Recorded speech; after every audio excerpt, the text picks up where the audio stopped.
خلاصہ ہمارے پاس کیا نکلے گا؟ مضاف الیہ ہمیشہ مجرور ہوگا۔ اضافت کی دو قسمیں، اضافت لفظی، اضافت معنوی۔ اضافت لفظی تخفیف کا دیتی ہے لفظ کے اندر فائدہ، اور اضافت معنوی یا تو مضاف الیہ کو معرفہ بناتی ہے یا مضاف الیہ کو خاص بنا دیتی ہے۔ مجرورات میں آج ہم نے پڑھنا ہے مضاف الیہ کے متعلق۔ مضاف الیہ ہمارے پاس ہمیشہ مجرور ہوگا، جہاں پر بھی عبارت میں مضاف الیہ آئے گا وہاں پر ہم نے ہمیشہ جر پڑھنی ہے۔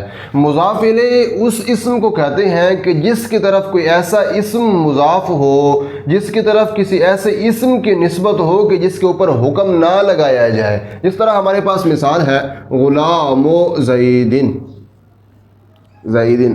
اب غلام کی نسبت زید کی طرف ہے، غلام اضاف مضاف ہے زید کی طرف۔ اس وقت یہ زید کی طرف مضاف ہے، ترجمہ ہمارے پاس بن گیا زید کا غلام۔ اب اس کے اوپر حکم نہیں لگایا گیا کہ زید کا غلام کھڑا ہے، زید کا غلام بیٹھا ہے یا زید کا غلام سو رہا ہے۔ تو مضاف الیہ کی تعریف کیا ہے؟ مضاف الیہ کی طرف ایک ایسا اسم منسوب ہوگا، ایک ایسا اسم مضاف ہوگا کہ جس کے اوپر حکم نہیں لگایا جائے گا۔ مضاف کی دو قسمیں ہیں، اضافت کی دو قسمیں ہیں۔ ایک ہے ہمارے پاس اضافت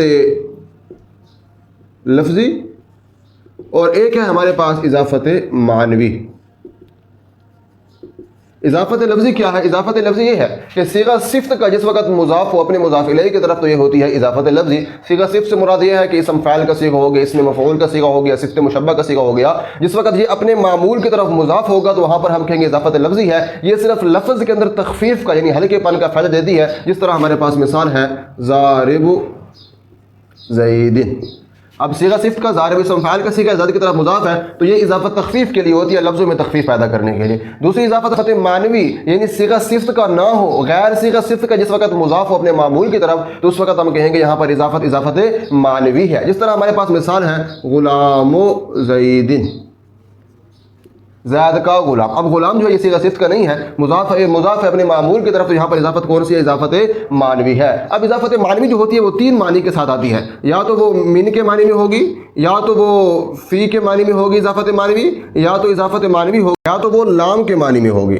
ان تینوں کی مثالیں ہمارے پاس ہیں۔ جس طرح میں کہتا ہوں لام کے معنی میں غلام زیدن، اصل میں ہے غلام زیدن یعنی زید کے لیے غلام۔ فی کے معنی میں جو ہوگی اس کی مثال ہمارے پاس ہے صلاۃ اللیل، اصل میں تھا صلاۃ فی اللیل، نماز رات میں۔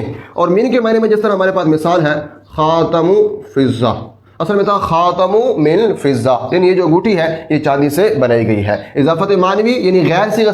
خلاصہ ہمارے پاس کیا نکلے گا؟ مضاف الیہ ہمیشہ مجرور ہوگا۔ اضافت کی دو قسمیں، اضافت لفظی، اضافت معنوی۔ اضافت لفظی تخفیف کا دیتی ہے لفظ کے اندر فائدہ، اور اضافت معنوی یا تو مضاف الیہ کو معرفہ بناتی ہے یا مضاف الیہ کو خاص بنا دیتی ہے۔